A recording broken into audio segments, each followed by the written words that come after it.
सब लोगों का तहे दिल से बहुत बहुत शुक्रिया। इतनी तपती धूप के अंदर इतनी देर से इतनी बड़ी संख्या में आप लोग मेरा इंतजार कर रहे हैं, मैं आपका तहे दिल से बहुत बहुत शुक्रिया अदा करना चाहता हूं। जितने लोग इस वक्त टीवी में देख रहे हैं उन सब दर्शकों का भी मैं तहे दिल से शुक्रिया अदा करना चाहता हूं। सबको मेरा नमस्कार, सबको मेरा प्रणाम। दोस्तों, सीधा जेल से मैं आप लोगों के बीच में आ रहा हूं। आपके बीच में आके बहुत अच्छा लग रहा है। 50 दिन के बाद अभी अभी मैं, मेरी पत्नी भगवंत मान साहब, हम लोग कनॉट प्लेस में हनुमान मंदिर में गए थे। हनुमान जी का आशीर्वाद लिया, उनके दर्शन किए। फिर शिव जी के मंदिर गए, शनि जी महाराज के पास गए, उनका सबका आशीर्वाद लिया। बजरंग बली की खूब कृपा है हमारे ऊपर, हमारी पार्टी के ऊपर, देशवासियों के ऊपर। उन्हीं की कृपा से आज अचानक मैं आप लोगों के बीच में, नहीं तो किसी को उम्मीद नहीं थी कि चुनाव के बीच में मैं जेल से बाहर आ जाऊंगा। लेकिन ऊपर बजरंग बली की कृपा है, हनुमान जी की कृपा है हम लोगों के ऊपर, और चमत्कार हुआ और आज मैं आप लोगों के बीच में हूं। दोस्तों, हमारी आम आदमी पार्टी एक छोटी सी पार्टी है, 2 राज्यों के अंदर है, अभी 10 साल पुरानी पार्टी है। हमारी पार्टी को कुचलने में, खत्म करने में प्रधानमंत्री जी ने कोई कसर नहीं छोड़ी। एक साथ हमारी पार्टी के 4 टॉप के नेता जेल भेज दिए एक साथ। अरविंद केजरीवाल, मनीष सिसोदिया, संजय सिंह, सतेंद्र जैन। बड़ी बड़ी पार्टियों के अगर 4 टॉप के नेता जेल चले जाएं, पार्टी खत्म हो जाती है। आम आदमी पार्टी के 4 टॉप के नेता इन्होंने जेल भेज दिए। उन्होंने सोचा कि पार्टी खत्म हो जाएगी, लेकिन ये पार्टी नहीं है, ये एक सोच है। जितना ये खत्म करना चाहते हैं उतना ये बढ़ती जाती है, उतना ये बढ़ती जाती है। ये क्रश करना चाहते हैं प्रधानमंत्री जी आम आदमी पार्टी को। जो लोग मोदी जी से मिलने जाते हैं, वो कई लोग हमें भी जानते हैं, वो बाहर आके हमें बताते हैं कि आपके बारे में सबसे पहले मोदी जी से जो भी मिलने जाता है, सबसे पहले वो केजरीवाल की और आम आदमी पार्टी की 10 से 15 मिनट बात करते हैं। उनको कहते हैं कि आने वाले समय के अंदर आम आदमी पार्टी ही देश को भविष्य देने वाली है। वो खुद भी मानते हैं। इसीलिए वो चाहते हैं कि आज ही आम आदमी पार्टी को बढ़ने से रोका जाए, इनको कुचल दिया जाए। ये तानाशाही है। अगर उनको लगता है कि आम आदमी पार्टी आने वाले समय में बीजेपी को चैलेंज देने वाली है, आप अच्छे काम करो, आप देश को भविष्य दो। आज आपकी सरकार है केंद्र के अंदर, आप देश के लिए काम करोगे, आम आदमी पार्टी को कोई पूछेगा ही नहीं। लेकिन आप कुछ काम नहीं करो और आम आदमी पार्टी को कुचल दो, ये जनतंत्र नहीं है, ये इस देश की जनता पसंद नहीं करती। इन्होंने आम आदमी पार्टी को कुचलने में कोई कसर नहीं छोड़ी। छोटे से लोग हैं हम लोग, छोटी सी पार्टी है। 75 साल के अंदर इस कदर किसी पार्टी को और उसके नेताओं को प्रताड़ित नहीं किया गया जिस तरह से प्रधानमंत्री मोदी जी ने आम आदमी पार्टी को प्रताड़ित करने की कोशिश की है। मेरे को इन्होंने जेल भेज दिया। प्रधानमंत्री जी कह रहे हैं मैं भ्रष्टाचार से लड़ रहा हूं। देश के सबसे बड़े चोर, उचक्के और डकैतों को उन्होंने अपनी पार्टी में शामिल कर लिया। जिन लोगों को 10 दिन पहले मोदी जी कहते थे 70,000 करोड़ का इसने घोटाला कर दिया, थोड़े दिन के बाद उसी आदमी को अपनी पार्टी में शामिल करके किसी को डिप्टी सीएम बना देते हैं, किसी को मंत्री बना देते हैं और उनके सारे ईडी और सीबीआई के मामले खत्म कर देते हैं और कहते हैं मैं भ्रष्टाचार से लड़ रहा हूं। मैं मोदी जी को कहना चाहता हूं, भ्रष्टाचार से अगर लड़ाई लड़नी है तो केजरीवाल से सीखो। प्रधानमंत्री जी, भ्रष्टाचार के खिलाफ लड़ाई केजरीवाल ने लड़ी है। 2015 में जब दिल्ली में हमारी सरकार बनी थी, हमारे एक मंत्री का एक ऑडियो मेरे पास किसी ने व्हाट्सएप कर दिया। उस ऑडियो में मेरा मंत्री किसी दुकान वाले से 5 लाख रुपए मांग रहा था। किसी मीडिया वाले को नहीं पता था, विपक्ष को नहीं पता था, आप लोगों को याद होगा। मैंने अपने खुद मंत्री को सीबीआई के हवाले कर दिया, जेल भेज दिया था अपने मंत्री को। ये होती है भ्रष्टाचार के खिलाफ लड़ाई। पंजाब के अंदर मेरा एक मंत्री भ्रष्टाचार में, मेरे को पता चला कि वो पैसे मांग रहा है। वहां पे मान साहब ने उसको, किसी को भी, विपक्ष को नहीं पता था, मीडिया को नहीं पता था, हमने अपने मंत्री को उठा के जेल में भेज दिया। तुम देश के सारे चोर चक्के डकैतों को अपनी पार्टी में शामिल कर लो और केजरीवाल को जेल भेज दो और कहो मैं भ्रष्टाचार के खिलाफ लड़ रहा हूं। तो आप भ्रष्टाचार के खिलाफ नहीं लड़ रहे प्रधानमंत्री जी। आप देशवासियों को बेवकूफ मत समझो। देश बच्चे बच्चे की जुबान के ऊपर हो रहा है कि सारे चोर चक्कों को अपनी पार्टी में शामिल करके और ईडी और सीबीआई के सारे केस उनके रफा दफा कर। केजरीवाल को क्यों गिरफ्तार किया? केजरीवाल को गिरफ्तार करके उन्होंने एक मैसेज दिया है सारे देश को कि अगर मैं केजरीवाल को गिरफ्तार कर सकता हूं तो किसी को भी गिरफ्तार कर सकता हूं। कोई केस नहीं होगा, कोई मामला नहीं होगा, तब भी मैं तुमको गिरफ्तार कर सकता हूं। एक बेहद खतरनाक मिशन चालू किया हुआ है प्रधानमंत्री जी ने, बहुत ही खतरनाक। देशवासियों को ये समझने की, अब जब मैं बोलने जा रहा हूं, समझने की जरूरत है। उस मिशन का नाम है वन नेशन वन लीडर। देश के सारे नेताओं को खत्म करना चाहते हैं मोदी जी, और इसको 2 स्तर के ऊपर इस मिशन को चला रहे हैं। जितने विपक्ष के नेता हैं उनको जेल भेजेंगे और जितने बीजेपी के नेता हैं उनको सबको निपटा देंगे, उनकी राजनीति खत्म करते जाएंगे, उनको सबको निपटाते जाएंगे। विपक्ष के अंदर आज इन्होंने मनीष सिसोदिया को जेल भेज दिया, संजय सिंह को जेल भेज दिया, सत्येंद्र जैन को जेल भेज दिया, केजरीवाल को जेल भेज दिया, हेमंत सोरेन को जेल भेज दिया, ममता दीदी के कई मंत्रियों को जेल भेज दिया, स्टालिन के कई मंत्रियों को जेल भेज दिया, केरला के सीएम के पीछे पड़े हैं। अगर ये चुनाव जीत गए, मेरे से लिखवा लो एफिडेविट के ऊपर, थोड़े दिन के बाद ममता दीदी जेल में होंगी, तेजस्वी यादव जेल में होगा, स्टालिन साहब जेल के अंदर होंगे, पिनराई विजयन जेल के अंदर होंगे, उद्धव ठाकरे जेल के अंदर होंगे, जितने विपक्ष के नेता ये सारे जेल के अंदर होंगे। अगर ये चुनाव जीत गए, इन्होंने बीजेपी का एक नेता नहीं छोड़ा।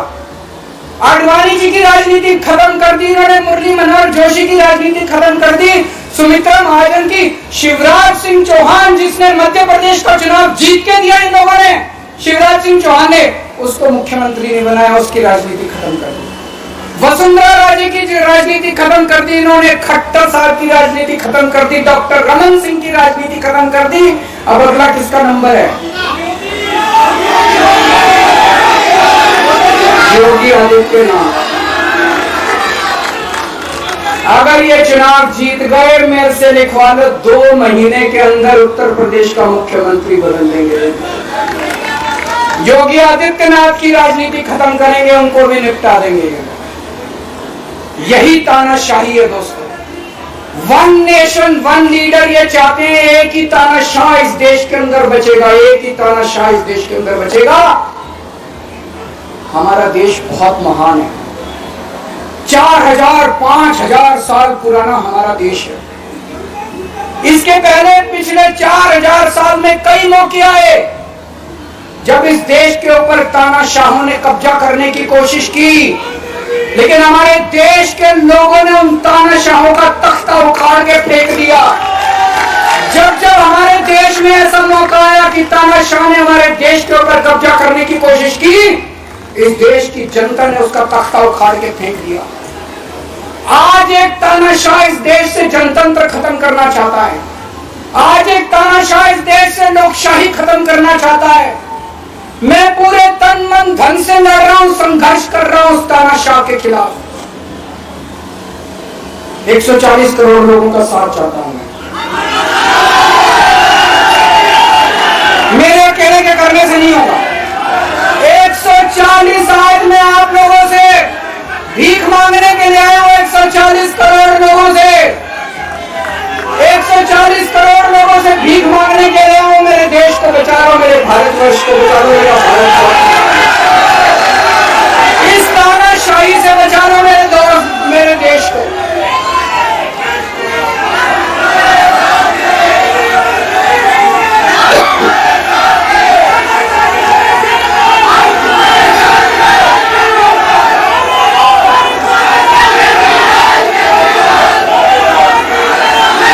सुप्रीम कोर्ट का बहुत बहुत शुक्रिया अदा करना चाहता हूं। उन्होंने 21 दिन दिए हैं, एक एक दिन में 24 घंटे हैं। मैं एक दिन में 24 में से 36 घंटे काम करूंगा।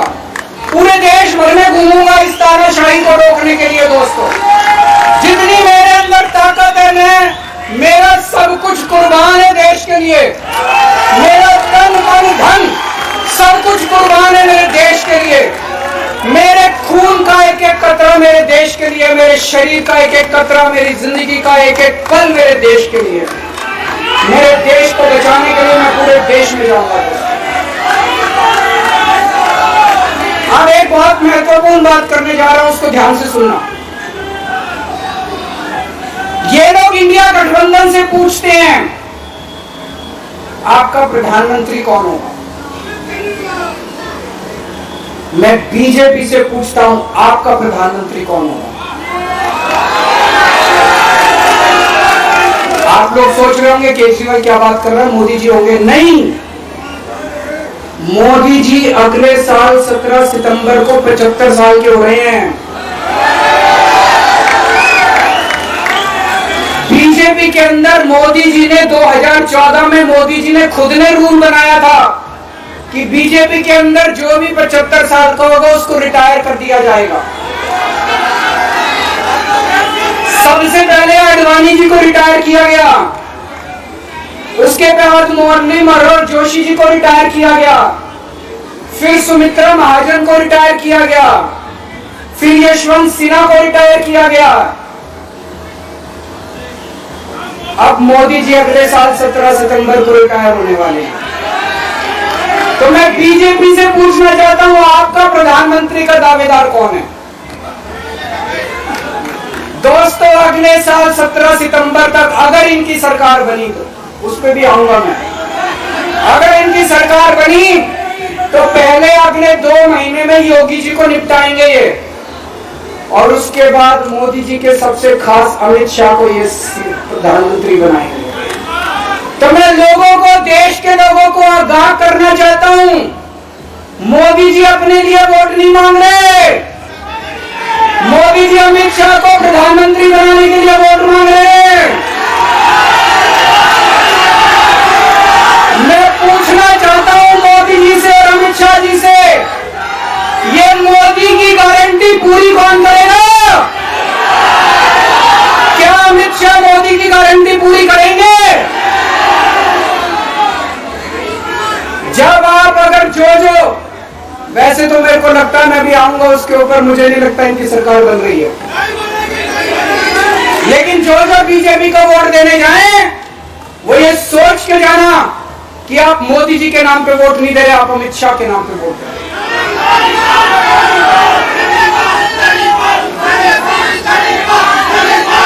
अब एक खुशखबरी है आप लोगों के लिए, अब एक खुशखबरी है, सबको बता देना जो मैंने बातें कही है बड़ी सोच समझ के कही है। वहां बैठ के यही सोच रहा था 50 दिन से।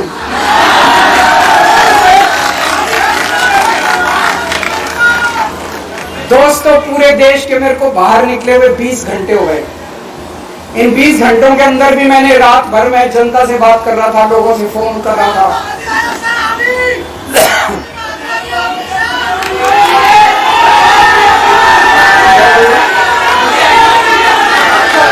रात को आंधी